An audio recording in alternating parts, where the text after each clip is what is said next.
Assalamu alaikum wa rahmatullahi wa barakatuh. Alhamdulillahi wa kafa wa salamun ala ibadihi alladhina istafa. Ashhadu an la ilaha illallah wahdahu la sharika lah wa ashhadu anna Muhammadan abduhu wa rasuluh sallallahu alayhi wa alihi wa sallam.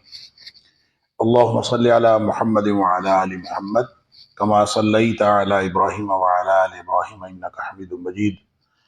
اللهم بارك على محمد وعلى آل محمد كما باركت على إبراهيم وعلى آل إبراهيم إنك حميد مجيد.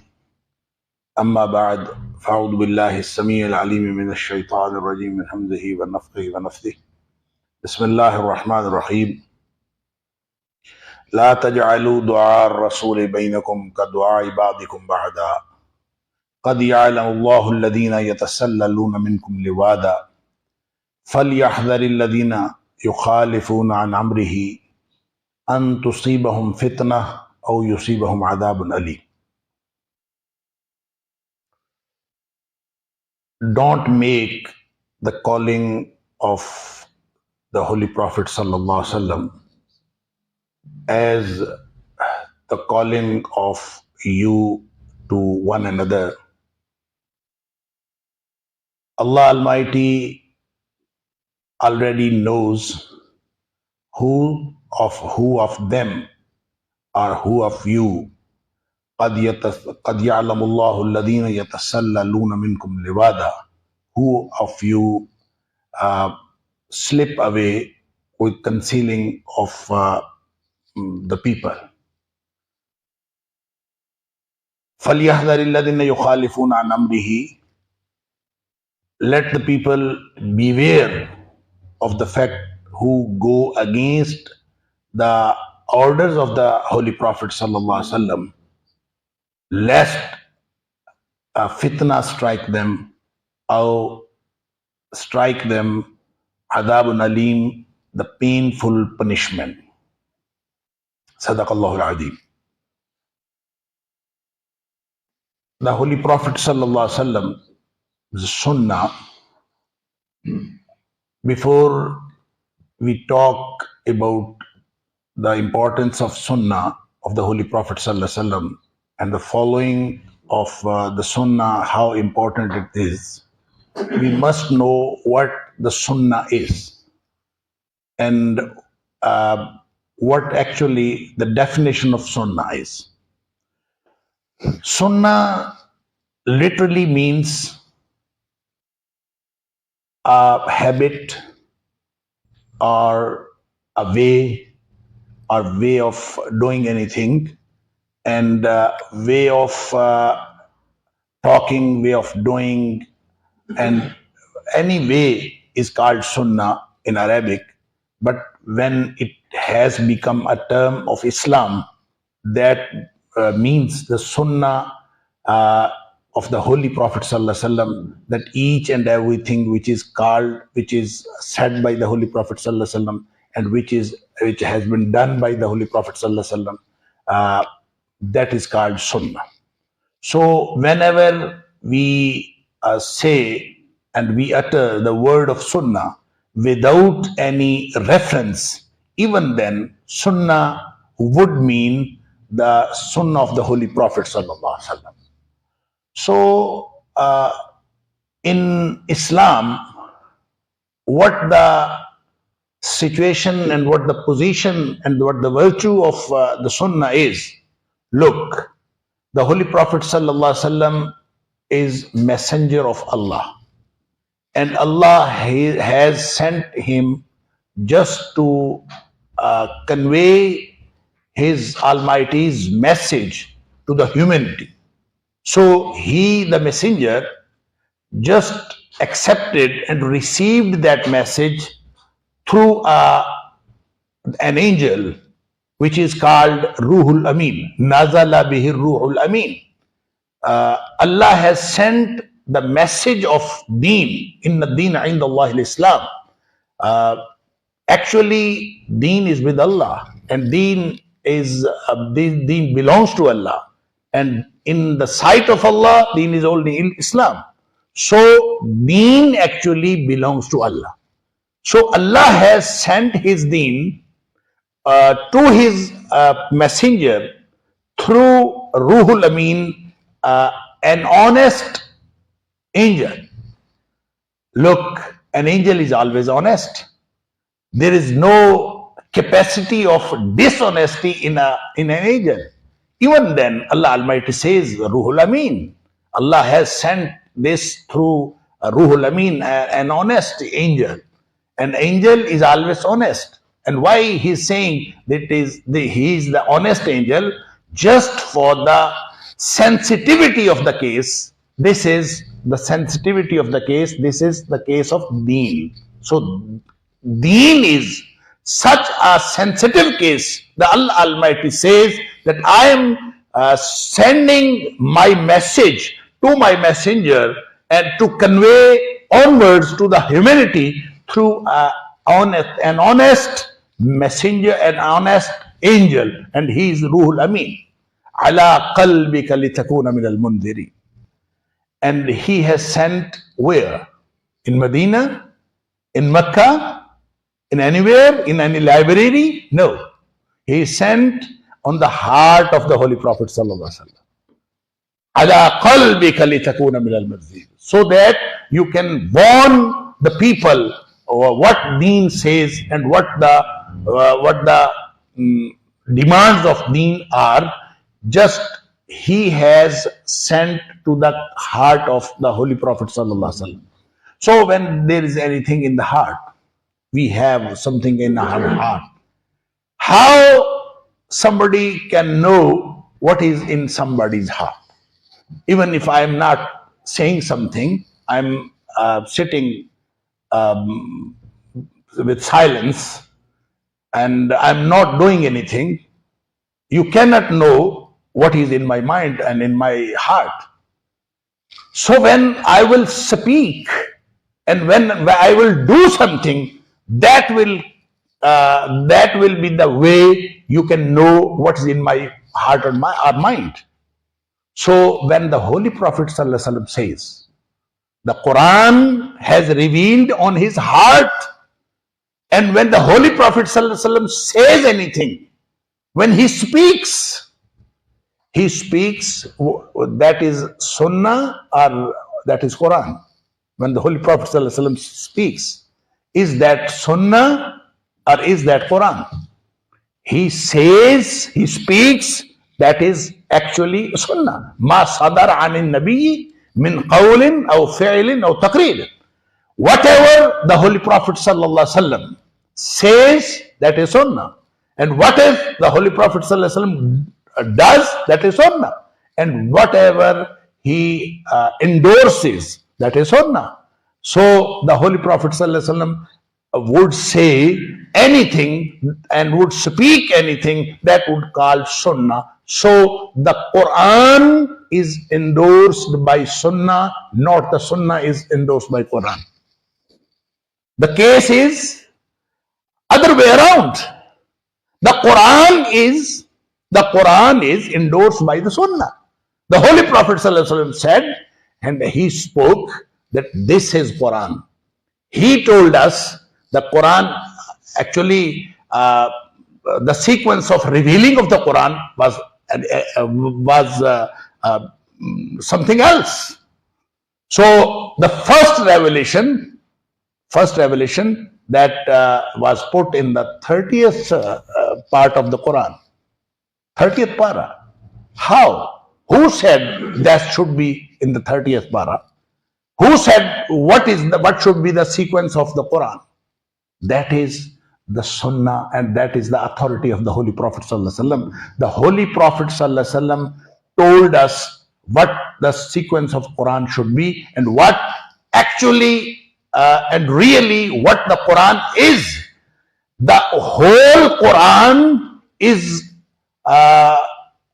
received by us through the Holy Prophet ﷺ, and that is the virtue of Sunnah of the Holy Prophet ﷺ, and that is the importance of the Sunnah of the Holy Prophet ﷺ, that the Quran is endorsed by Sunnah. So the authority of the deen, authority to mention of Quran authority to mention the deen. Who is the authority? The authority is the Holy Prophet sallallahu alaihi wasallam. So whatever the Holy Prophet sallallahu alaihi wasallam speaks and whatever the Holy Prophet sallallahu alaihi wasallam does, that is deen. So inna deena inda Allah Islam. What was the deen belongs to Allah and in the sight of Allah, and the deen which was Allah's deen, now that has become in the Holy Prophet sallallahu alaihi wasallam, and the center of the whole deen becomes the Holy Prophet sallallahu alaihi wasallam. So whatever the Holy Prophet sallallahu alaihi wasallam speaks, that is deen, and whatever the Holy Prophet sallallahu alaihi wasallam does, that is deen. And even if he endorses something with his silence, that is also deen. So that is the importance of Sunnah. Once the Holy Prophet ﷺ told his companions that Inna Allah Ta'ala qad farada alaykum al-hajj fahujju. Inna Allah qad farada alaykum al-hajj. Surely Allah has given you Hajj as Allah has made the Hajj complementary. And if you are Muslims, then you should do Hajj. You should do Hajj. This is obligatory. This is obligatory, and that's the obligation. Obligation on each and every Muslim. Fahujju, do the Hajj. One of the companions asked, Afi kulli aamin ya Rasulullah. In every year, we should make pilgrimage, we should make Hajj, we should do Hajj. In every year, the Holy Prophet ﷺ remained silent. He again asked, in every year, the Holy Prophet ﷺ remained silent. 3 times he asked, the Hajj should be done every year. The Holy Prophet ﷺ remained silent. Afterward, the Holy Prophet ﷺ said, Law kuntu na'am. If I have said yes, that would become obligation on every Muslim every year. Allahu Akbar. That is the authority of the Sunnah of the Holy Prophet sallallahu alaihi wasallam. Allahu Akbar. And now come to the verse, and come to the ayah which I have recited in the beginning. That is from Surah Nur. And Surah Nur is a surah in which commandments and orders are given to the Ummah. And in the end, the Holy Prophet sallallahu alaihi wasallam's Sunnah and importance of the Sunnah of the Holy Prophet sallallahu alaihi wasallam is described and expressed in this ayah. Look, I have translated La taj'alu du'a rasuli bainakum.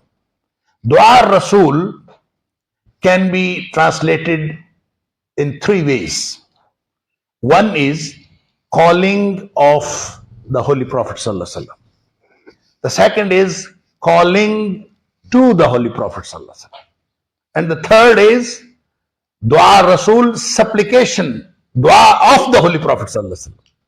So all 3 ways are correct as far as the translation is concerned. Why? This is the miracle of Quran, that all 3 translations are correct, and all 3 translations have meaning, and they have guidance in it, all 3 translations. Look, when we say this that means calling to the Holy Prophet sallallahu alaihi wasallam. Of course, this is also described in the Surah Hujurat. The Holy Prophet sallallahu alaihi wasallam is not a common man. If you call the Holy Prophet sallallahu alaihi wasallam, you must call in some in some respected way. So you cannot call to the Holy Prophet ﷺ in common words. You must say some special and some respected and some honorable things with the Holy Prophet ﷺ's name. And as far as the second meaning, calling of the Holy Prophet ﷺ, I will talk the second one in the end. The third one, Dua Rasul, is supplication of the Holy Prophet ﷺ. So, La taj'alu Dua Rasuli bainakum ka du'ai ba'dikum ba'da. Don't think and don't make the Holy Prophet ﷺ's supplication as your own supplications to one another. That's not common supplication. If the Holy Prophet ﷺ supplicates, if the Holy Prophet ﷺ makes dua for anyone, he can be successful. And if the Holy Prophet ﷺ makes dua against anyone, he will be the loser. So that makes a big difference if there is a dua of the Holy Prophet ﷺ. So don't make dua Rasul ka du'ai ba'dikum ba'da. This is not a common thing when the Holy Prophet ﷺ supplicates or makes dua. That's a big and huge thing that can makes a huge difference in your life, that can make you successful or the loser. And the third one, calling of the Holy Prophet ﷺ. Invite of the Holy Prophet ﷺ. When he invites you, when he calls you, when you listen to the Holy Prophet ﷺ, that he is calling you. If he has called and he has a call for you, don't think that is a common call. You can ignore the call of you to one another, and you cannot ignore the calling of the Holy Prophet ﷺ. If he has called you, قَدْ يَعْلَمُ اللَّهُ الَّذِينَ يَتَسَلَّلُونَ مِنْكُمْ لِوَاذًا. Allahu Akbar. Actually, this was the case of the hypocrites, munafiqeen, at that time, when the Holy Prophet ﷺ would call for anything. The hypocrites also used to come with the faithful and with the companion of the Holy Prophet ﷺ. They also used to come to the Holy Prophet ﷺ whenever the Holy Prophet ﷺ invited at the call, gave a call. But they, after coming over there, they had to come over there just to conceal themselves, that they are not hypocrites. They concealed their kufr, as they were the munafiqeen, and they concealed their kufr to depict and to show themselves that they are mu'mineen. So they had to come. But after coming over there, they never acted upon the commandment and orders of the Holy Prophet ﷺ, and they tried to slip away. So, قَدْ يَعْلَمُ اللَّهُ الَّذِينَ يَتَسَلَّلُونَ مِنْكُمْ لِوَاذًا. Allah Almighty knows well whosoever of you slip away with the concealing himself and taking the shelter of one another. They slipped away. That was the actually that was the way of coming and going and slipping away of the hypocrites. So the next part of the verse, which is actually relates to us as well, فَلْيَحْذَرِ الَّذِينَ يُخَالِفُونَ عَنْ أَمْرِهِ. So each and everything, whosoever go against the calling of the Holy Prophet ﷺ, or the saying of the Holy Prophet ﷺ, or the Sunnah of the Holy Prophet ﷺ, whosoever goes against, he must be aware. He must beware, and there would be a great danger in front of him if he go against the Sunnah of the Holy Prophet ﷺ. An tusibahum fitna. One danger is over there, one hazard is over there, that their lest fitna strikes them. And the second, the painful punishment strikes them. So these two are the dangers and hazards if somebody go against the Holy Prophet ﷺ sunnah. So what does fitna means? Fitna means trial. Fitna means any calamity. So any of the calamities would strike if anybody goes against the Holy Prophet ﷺ.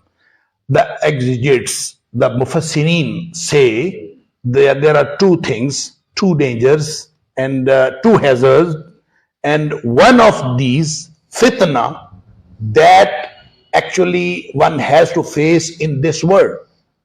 And the second one, azabun alim, that is the thing of the next jahan, in the akhirah. Adabun alim is something with one will face in akhirah. And fitna, after going against the Holy Prophet sallallahu alaihi wasallam, saying Nabi Pak sallallahu alaihi wasallam ki jo sunnah hai, after going against that sunnah, one will face fitna in this world.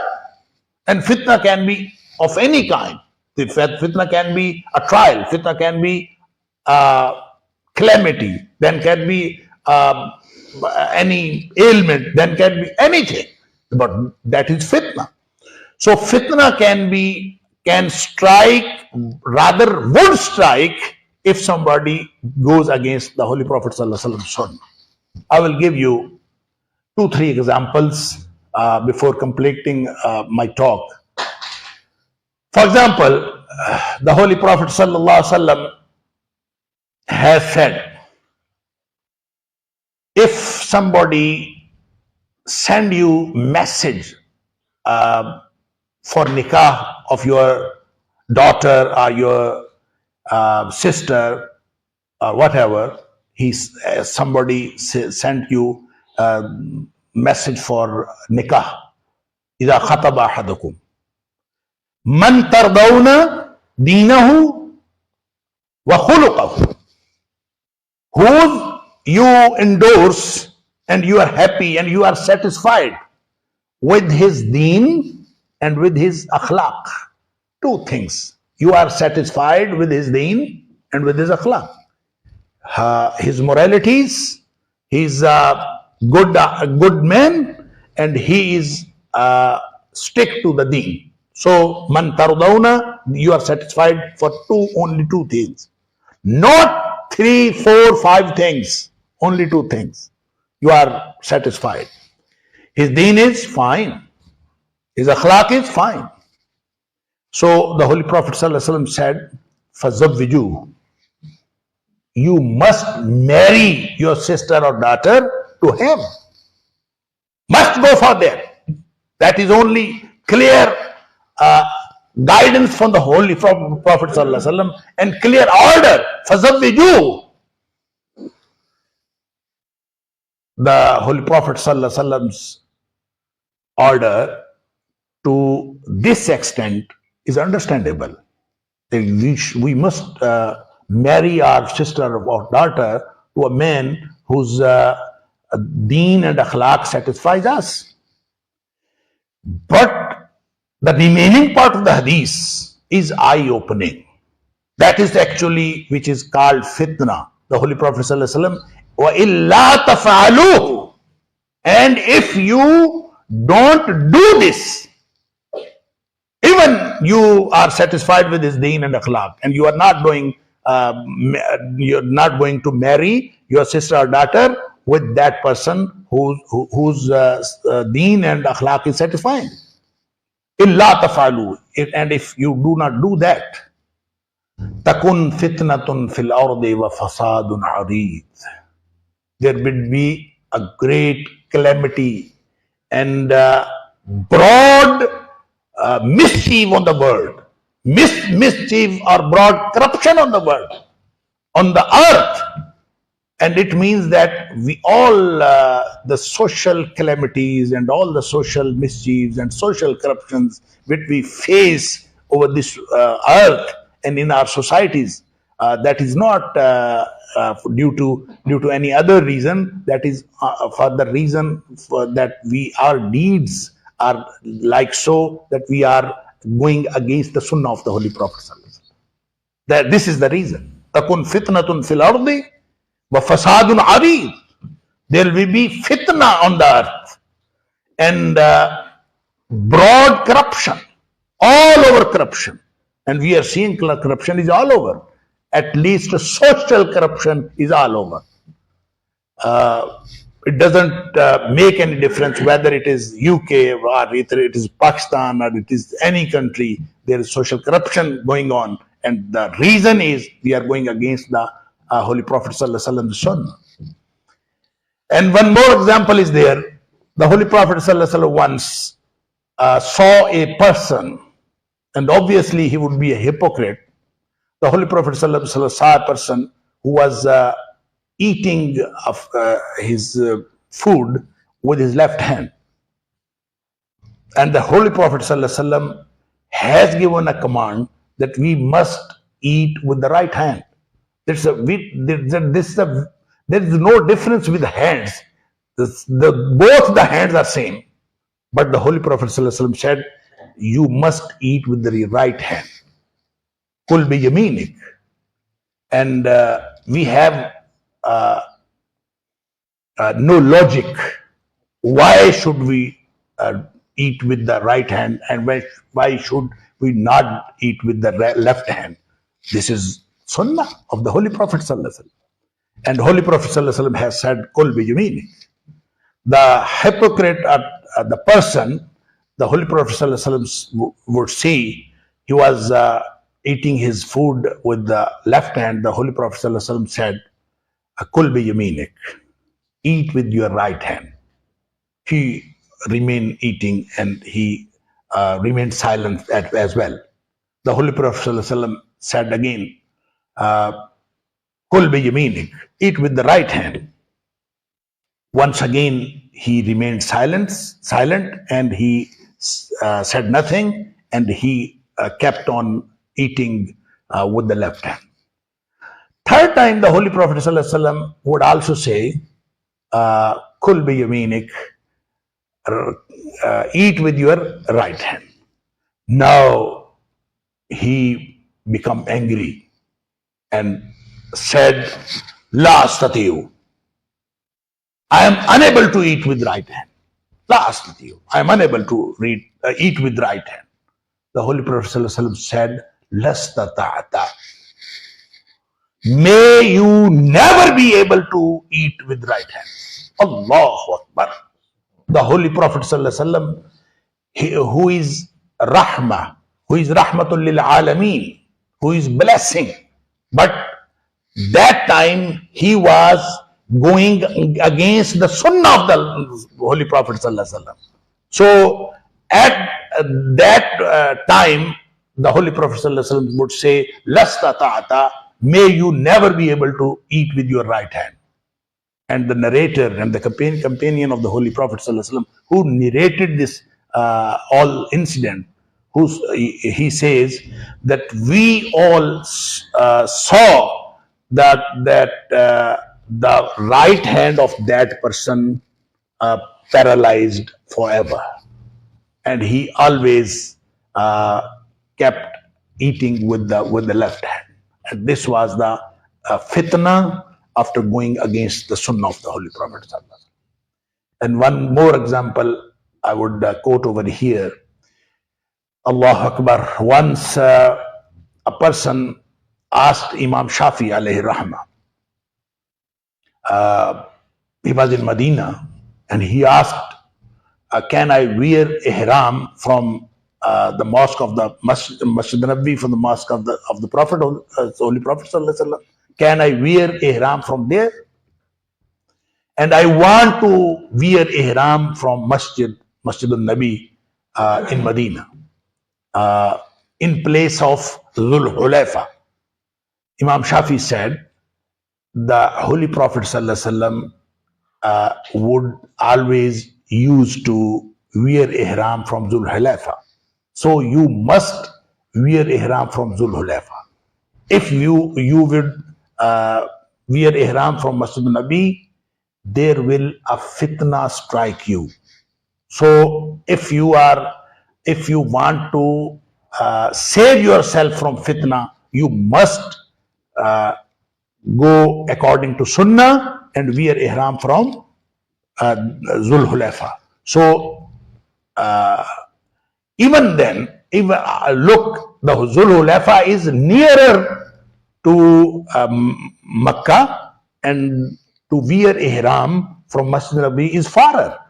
So there should be no difference, but it was the going against of Sunnah. So Imam Shafi said it would there would strike fitna to you if you go against the Sunnah of the Holy Prophet Sallallahu Alaihi Wasallam.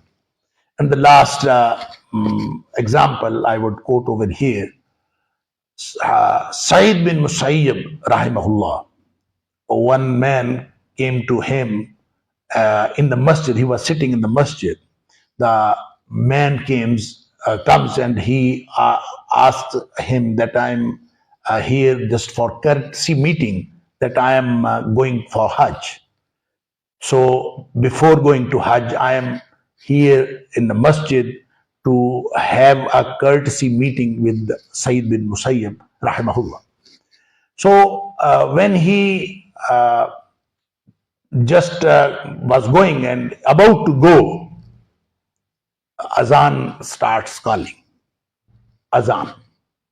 And after the Azan started calling and the Azan was called, Sayyid bin Musayyib asked them that you should not go now out of masjid, because the Holy Prophet ﷺ has forbidden going out of masjid after the azan has been called. So you should not go. He said that my companion is going and my caravan is on the way, so I have to go there.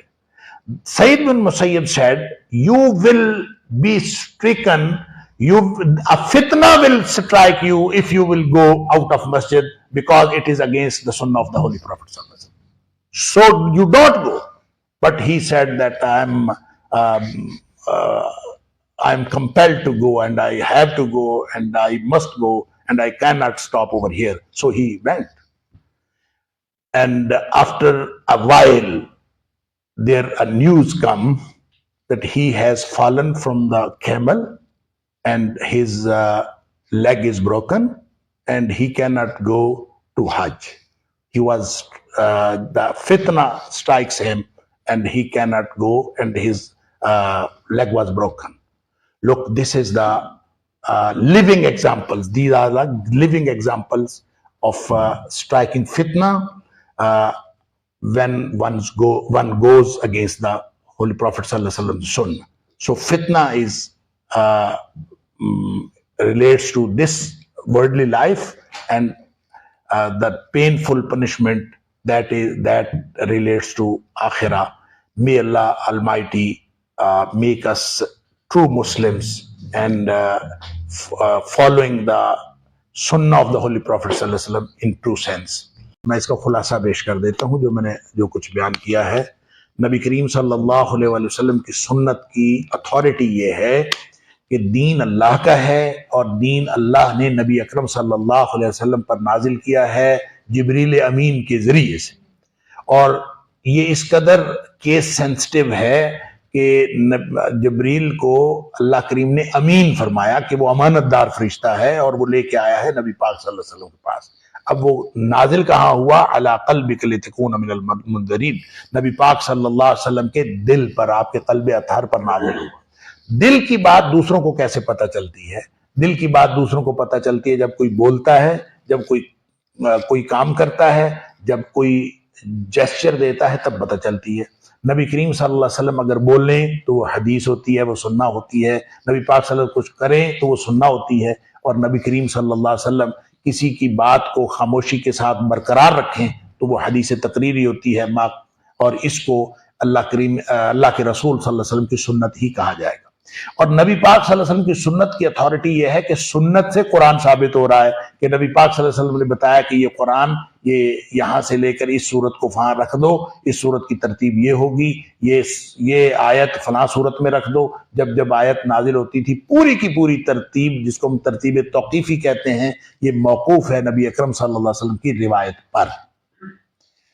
اب سارا کا سارا دین جو اللہ کا ہے وہ منتقل ہو گیا نبی اکرم صلی اللہ علیہ وسلم پر۔ اب نبی پاک صلی اللہ علیہ وسلم ہاں کہہ دے تو وہ دین ہے، آپ نہ کہہ دے تو وہ دین ہے، نبی اکرم صلی اللہ علیہ وسلم خاموش رہ جائیں تو بھی وہ دین ہے۔ یہ ہے اتھارٹی سنہ کی نبی پاک صلی اللہ علیہ وسلم۔ میں نے سورہ نور کی آیت نمبر 62 آپ کے سامنے پڑھی تھی، جس میں نبی پاک صلی اللہ علیہ وسلم کو بلانے کے حوالے سے کہا گیا کہ نبی پاک صلی اللہ علیہ وسلم کے بلاوے کو آپس میں ایک دوسرے کے بلاوے کی طرح نہ سمجھا کرو۔ نبی پاک صلی اللہ علیہ وسلم کو جب آپ بلائیں گے تو آپ اگر اس میں تین طرح معنی کیا جا سکتا ہے، نبی پاک صلی اللہ علیہ وسلم کو بلانا، نبی پاک صلی اللہ علیہ وسلم کا بلاوا، اور نبی کریم صلی اللہ علیہ وسلم کی دعا۔ اگر اس کو ہم یہ سمجھیں کہ نبی پاک صلی اللہ علیہ وسلم کو بلانا ہے تو ظاہر ہے آپ کے جو القابات ہیں اس کے ساتھ بلانا ہے، عام پوری عزت اور احترام کے ساتھ بلانا ہے، اور عام جو ایک دوسرے کو ہم بلاتے ہیں اس طرح نبی کریم صلی اللہ علیہ وسلم کا نام نامی اسم گرامی نہیں لینا۔ اور اگر اس کا معنی یہ کریں کہ اس کا مطلب ہے کہ نبی پاک صلی اللہ علیہ وسلم کی دعا، تو دیکھیں نبی کریم صلی اللہ علیہ وسلم کی دعا آپ کا بیڑا پار کر سکتی ہے، اور نبی پاک صلی اللہ علیہ وسلم کی بد دعا آپ کا بیڑا غرق کر سکتی ہے، لہذا وہ بھی بہت اہم ہے۔ تیسری بات رہ گئی، تیسرا ترجمے کی، تینوں ترجمے اپنی اپنی جگہ پہ درست ہیں۔ یہ قرآن کا اعجاز ہے کہ قرآن کی ایک آیت کے اگر 2 3 4 مفاہیم نکل رہے ہوں تو اپنی اپنی جگہ پہ سارے ٹھیک ہوتے ہیں، ان کے سب میں سے کوئی نہ کوئی مفہوم نکل رہا ہوتا ہے۔ تو تیسرا مفہوم یہ ہے کہ نبی پاک صلی اللہ علیہ وسلم کا بلاوا، نبی پاک صلی اللہ علیہ وسلم آپ کو بلائیں تو اس کو فوری طور پر اس کی ضرور اس کو عام بلاوا نہیں سمجھنا، جب نبی پاک صلی اللہ علیہ وسلم بلائیں تو پھر ضرور اس کو رسپونڈ کرنا ہے۔ اور پھر اللہ کریم نے فرمایا کہ جو منافق آ جاتے تھے اور پھر آنکھیں بچا کے نکل جاتے تھے، ان کو اللہ تعالیٰ خوب اچھی طرح جانتا ہے۔ قد یعلم اللہ الذین یتسللون منکم لواذا، جو لوگ ایک دوسرے کی شیلٹر لے کے آنکھیں بچا کے نکل جاتے ہیں، اللہ ان کو خوب جانتا ہے۔ یعنی نبی پاک صلی اللہ علیہ وسلم کی بات پر عمل بھی کر رہا ہے، صرف بات نہیں کرنی۔ اور پھر اللہ نے تنبیہ فرمائی فَلْيَحْذَرِ الَّذِينَ يُخَالِفُونَ عَنْ أَمْرِهِ أَن تُصِيبَهُمْ فِتْنَةٌ أَوْ يُصِيبَهُمْ عَذَابٌ أَلِيمٌ، جو کوئی بھی اللہ کے رسول صلی اللہ علیہ وسلم کی بات کی مخالفت کرتا ہے اس کو وہ اس بات سے ڈر جائے کہ اس کو کہیں فتنہ نہ آن پہنچے یا اس کو دردناک عذاب نہ آن پہنچے۔ نبی پاک صلی اللہ علیہ وسلم کی سنت کی مخالفت کرنے سے دنیا میں فتنہ پہنچتا ہے اور آخرت میں دردناک عذاب پہنچتا ہے۔ اللہ تعالیٰ ہم سب کو، اس کے لیے پھر میں نے کچھ مثالیں دی ہیں دنیا میں فتنے کی، اللہ تعالیٰ ہم سب کو ہر طرح کے فتنے سے محفوظ رکھے۔ سعید بن مسیب علیہ الرحمہ بیٹھے تھے اپنے مسجد میں، کوئی شخص آیا، اس نے کہا میں حج کے لیے جا رہا ہوں اور مجھے میں تو صرف ایسے ہی ملنے کے لیے آیا ہوں، میں حج کے لیے جا رہا تھا۔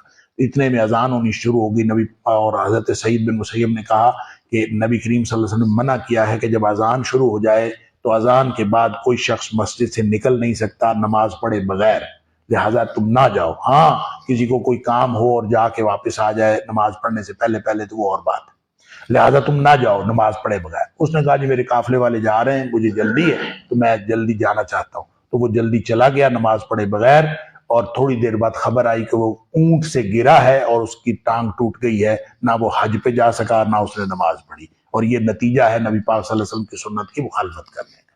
اسی طرح میں نے ایک مثال یہ دی ہے کہ کوئی شخص جو ہے وہ نبی پاک صلی اللہ علیہ وسلم نے فرمایا کہ اگر کوئی شخص آپ کی بہن بیٹی کا رشتہ لے کر آئے تو اس کی 2 باتیں آپ دیکھ لیا کریں، من ترضون دینہ وخلقہ، اس کا دین اور اخلاق کیسا ہے، اگر اس دین اور اخلاق پر آپ مطمئن ہیں تو اپنے بہن بیٹی کا رشتہ کر دیا کرو، اور اگر نہیں کرو گے دین اور اخلاق اچھا ہونے کے باوجود تو پھر تکن فتنۃ فی الارض فساد عریض، تو زمین میں بہت بڑا فساد پھیلے گا اور فتنہ پھیل جائے گا۔ اور گویا ہم جب اس طرح کر رہے ہیں کہ ہم نے اپنی بہن بیٹیوں کے رشتے نہیں کرتے، باوجود اس بات کے کہ ہمیں جو رشتہ آتا ہے وہ اخلاق کے اعتبار سے، دین کے اعتبار سے اچھا ہوتا ہے، لیکن ہماری کنسیڈریشن اور بہت ساری ہوتی ہیں، اس لیے ہم نہیں کرتے، تو یہ بھی فتنے کا باعث بن رہی ہے۔ علی ھذا القیاس میں نے 2 3 اور مثالیں دی۔ اللہ تعالیٰ مجھے اور آپ کو، ہم سب کو نبی اکرم صلی اللہ علیہ وسلم کی سنہ پر عمل کرنے کی توفیق عطا فرمائے۔ وآخر دعوانا الحمدللہ۔